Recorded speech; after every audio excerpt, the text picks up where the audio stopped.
The furore over the use of performance-enhancing supplements in football is about to take an unexpected new turn.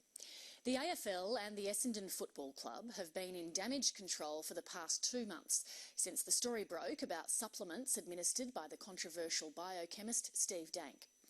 So far, no other club has been tarnished by the scandal. But 7:30 has learned that a second club had a detailed supplements regime in close association with Steve Danke. That club is the Melbourne Demons, and its public statements on the issue are in stark contrast to the evidence uncovered by this program. Cara Meldrum-Hanna has our exclusive report.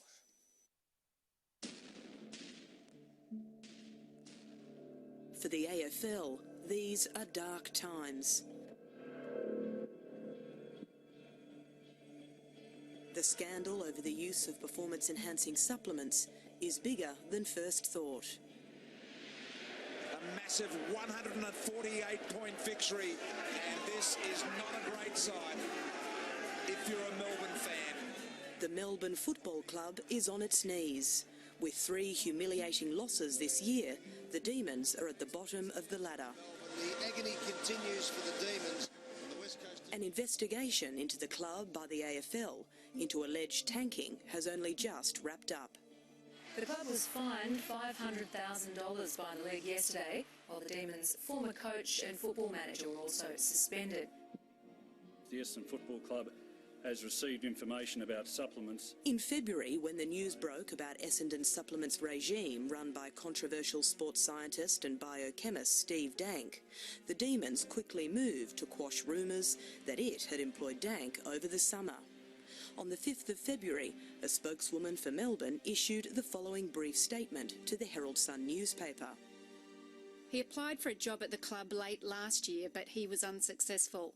He has never had any direct contact with the players.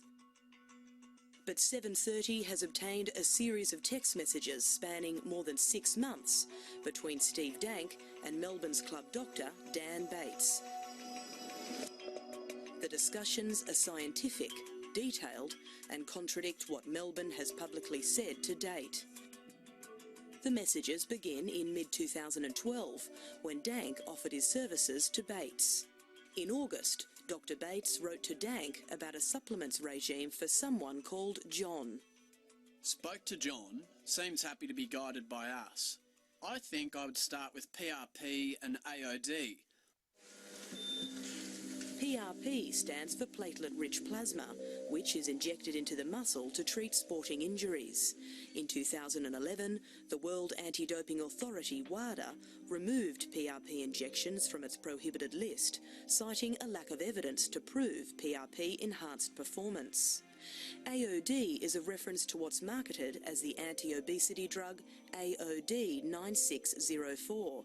It's currently being considered by ASADA for prohibition after WADA advised it should be banned for athletes.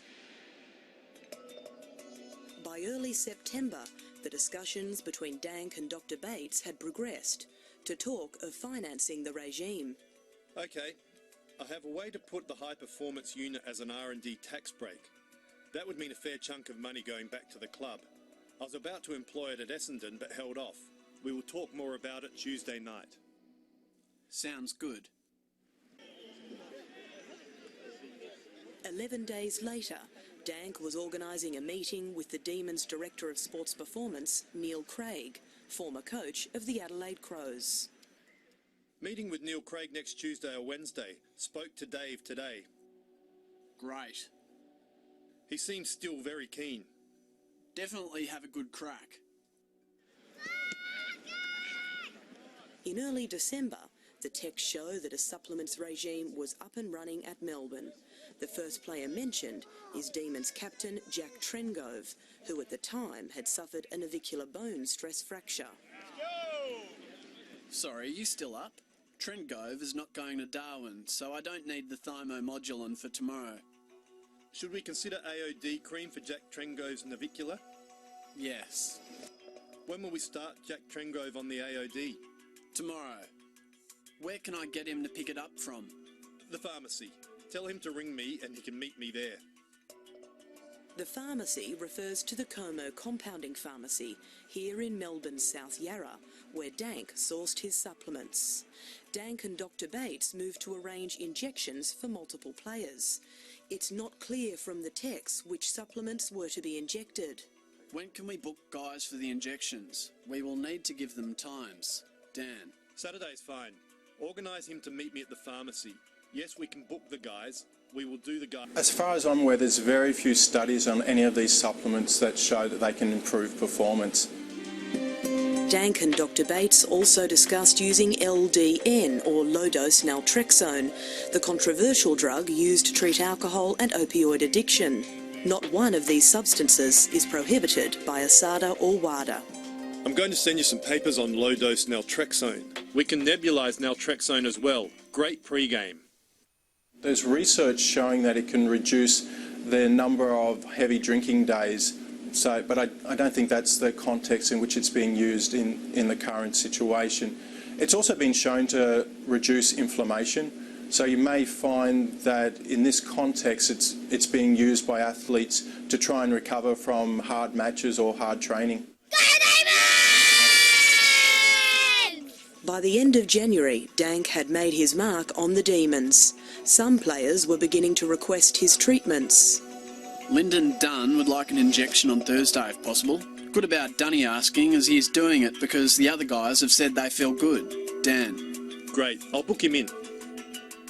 The next day, a timetable for injections was set out for 7 players. Do you have the times for the injections tomorrow? I do. Fantastic. Thanks, mate. Later that night, the two men congratulated each other on a job well done. I just wanted to thank you for all the support and belief over the last 5 months. That is so important when the knockers line up. Mate, you have some amazing knowledge that is always stacked up with evidence from external sources. I am frustrated that we are not further along at Melbourne, but you can see from the list for tomorrow they are all getting on board. We can continue to develop things at footy, but I think we can really do some stuff with the cells. Dan. The text continued until the 5th of February, when Dank was preparing to meet Dr. Bates. I'll drop in around 11. A few hours later, the last text between Dank and Dr. Bates was sent. It was 2:59 p.m. Press conference on now, apparently. Essendon was fronting the public in a fateful press conference that would throw the entire game into turmoil. My understanding is that we worked within the framework that was given to us by the AFL and by WADA, and I'm shocked to be sitting here. With Essendon in the spotlight, Melbourne must have breathed a sigh of relief that its supplements program had gone undetected until now. And the Melbourne Football Club has released a statement saying Steve Dank has never been employed by the Melbourne Football Club.